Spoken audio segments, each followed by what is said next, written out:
ఒక్కసారి కొమ్మూరి గోల్డ్ కి కాల్ చేయండి. తాకట్లో ఉన్న మీ బంగారాన్ని విడిపించి మార్కెట్ ప్రైస్ కి వాళ్ళు కొనుక్కుని మిగతా డబ్బులు మీకు ఇచ్చేస్తారు. హాయ్, వెల్కమ్ టు మనం టీవీ.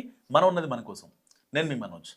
పెళ్లి ఒత్తిడితో ఒక సీరియల్ నటి ఆత్మహత్య చేసుకున్న ఘటన తమిళ కన్నడ సినీ పరిశ్రమలో విషాదం చోటు చేసుకుంది. ఇటు చాలా సీరియల్స్లో ఆవిడ వర్క్ చేసింది. పెళ్లి చేసుకోమనే ఒకే ఒత్తిడితో నందిని ఆత్మహత్యకు పాల్పడింది. బెంగళూరులోని తన ఇంట్లో ఆవిడ సూసైడ్ చేసుకుని విగత జీవిగా కనిపించింది. ఒక్కసారిగా ఆవిడ బంధువులు వాళ్ళంతా ఒక్కసారిగా షాక్ అయ్యారు. సో ఒక షూటింగ్కి వెళ్తాను కాసేపట్లో, సో నేను ఫ్రెష్ అప్ అవ్వాలి అని చెప్పి పైకి వెళ్ళిన నందిని విగత జీవిగా సూసైడ్ చేసుకొని ఒక సూసైడ్ నోట్ కూడా రాసి చనిపోయింది. నా చావుకు ఎవరూ కారణం కాదు, కేవలం పెళ్ళి ఒత్తిడి చేస్తున్నారనే ఒక నోట్ రాసి చనిపోవడం జరిగింది. అయితే తెలుగు, ఇటు కన్నడ, ఇంకా తమిళ ఏదైతే సినీ ఇండస్ట్రీలో నిజంగా విషాదం రేగిందని చెప్పాలి.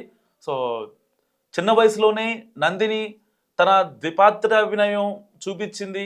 తర్వాత 2019లో ఆ అమ్మాయి బీటెక్ ఆపేసి మరి నిజంగా యాక్టింగ్ మీద ఉన్న ఆ ఇంట్రెస్ట్తో ఈ రంగంలోకి వచ్చింది. సో ఒకసారి ఆవిడ గతంలో రీల్స్ కూడా చాలా వైరల్ అయ్యాయి. ఆవిడ ఒకసారి చూద్దాం. సో ప్రముఖ సినీ నటి నందిని మృతి చెందడం తమిళ కన్నడ టెలివిజన్ రంగాలను ఒక్కసారిగా విషాదం నెలకొంది. బెంగళూరులోని తన నివాసంలో ఆమె మరణించగా ఈ ఘటనపై పోలీసులు దర్యాప్తు చేస్తున్నారు. సో ఎలా చనిపోయింది ఏంటనే దానిపై ఇంకా క్లారిటీ రాలేదు. ఎందుకంటే కేవలం సూసైడ్ నోట్ ఉంది అనే ఒక్క రీజన్తో ఇప్పుడు పోలీసులు కూడా ఈ కేసుని సీరియస్గా తీసుకుంటారా లేదా అన్నది కూడా తెలియాల్సి ఉంది. ఎందుకు పర్టికులర్గా అక్కడ నోట్ ఉంది కాబట్టి నోట్లో చాలా నీట్గా మెన్షన్ చేసింది.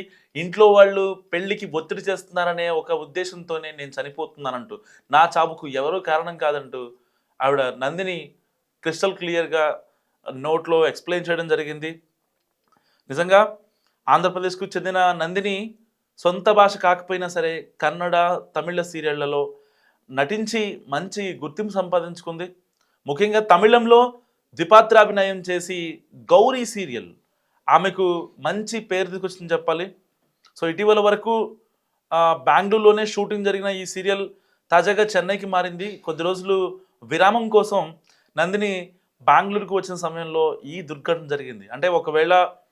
ఒక నందిని బేసిక్గా ఆవిడ క్యారెక్టర్లు ఏ వేసినా సరే సీరియల్స్లో అవి చాలా స్ట్రాంగ్గా ఉంటాయి. ఈవెన్ గౌరీ సీరియల్లో కూడా ఆవిడ డబుల్ యాక్టింగ్ చేసింది. దాంట్లో కూడా చాలా స్ట్రాంగ్గా ఉండే క్యారెక్టర్.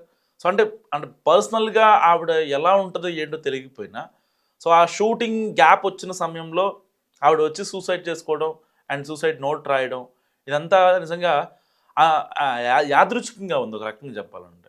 నందిని అకాల మరణంపై వాళ్ళ సహ నటులు, తోటి యాక్టర్స్ వీళ్ళు కూడా స్పందిస్తున్నారు. సో ఒక్కసారి మేము షాక్ గురయ్యాం, నందిని అయితే ఇలా చేస్తుంది అనుకోలేదు మేము అని చెప్పి చాలామంది మాట్లాడుతున్నారు. అంటే దీని వెనకాల ఏదో ఉంది అనే అయితే ఒక రకంగా మనకు అర్థమవుతున్న సిచ్యువేషన్. ఎందుకంటే ఆ షూటింగ్ సగంలోనే ఉంది, దానికి ఆల్రెడీ బాండ్ ఇచ్చింది, ఒక 1 year వరకు బాండ్ రాసింది. సో మళ్ళీ దాని తర్వాత ఇంకా బ్యాక్ టు బ్యాక్ ప్రాజెక్టులు కూడా ఉన్నాయి. అండ్ ఇవే కాకుండా కొన్ని యాడ్స్కి కూడా సీఎం నందిని సైన్ చేసింది. సో ఆ యాడ్స్ పూర్తవ్వకుండానే ఈవిడ అనంతలోకాలకి వెళ్ళిపోవడం, అంటే బలవన్మరణానికి పాల్పడటం. ఒక వ్యక్తి బలవన్మరణానికి పాల్పడ్డారు అంటే సో అంటే తీసుకోలేని బాధ వాళ్ళని అంత ఇబ్బంది పెడుతుందని.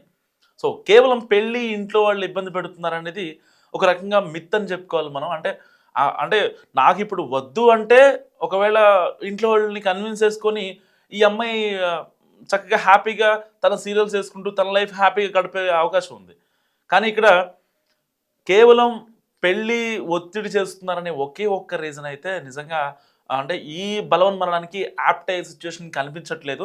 సో ఏది ఏమైనప్పటికీ సీఎం నందిని బలవన్మరణం ఇప్పుడు తమిళ, కన్నడ టెలివిజన్ రంగాల్లో కలకలం రేపుతోంది.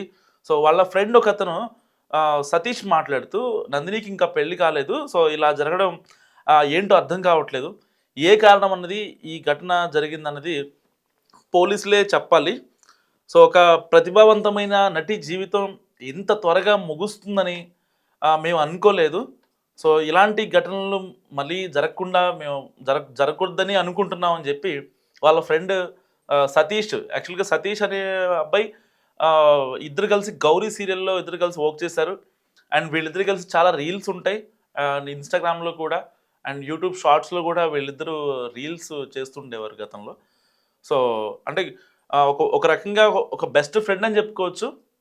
కానీ అలాంటి నందిని ఇంత జోవియల్‌గా ఉండి, ఇంత ఫ్రెండ్లీగా మూవ్ అవ్వి, ఒక కెరీర్ కోసం తనను తాను బిల్డ్ చేసుకోవాలని, అంటే అంత చిన్న ఏజ్‌లోనే డ్యూయల్ రోల్ వరకు 'గౌరీ' సీరియల్‌లో యాక్ట్ చేస్తుందంటే జస్ట్ ఇమాజిన్ తన కసి, వర్క్ పైన తన కసి ఎంత ఉందనేది.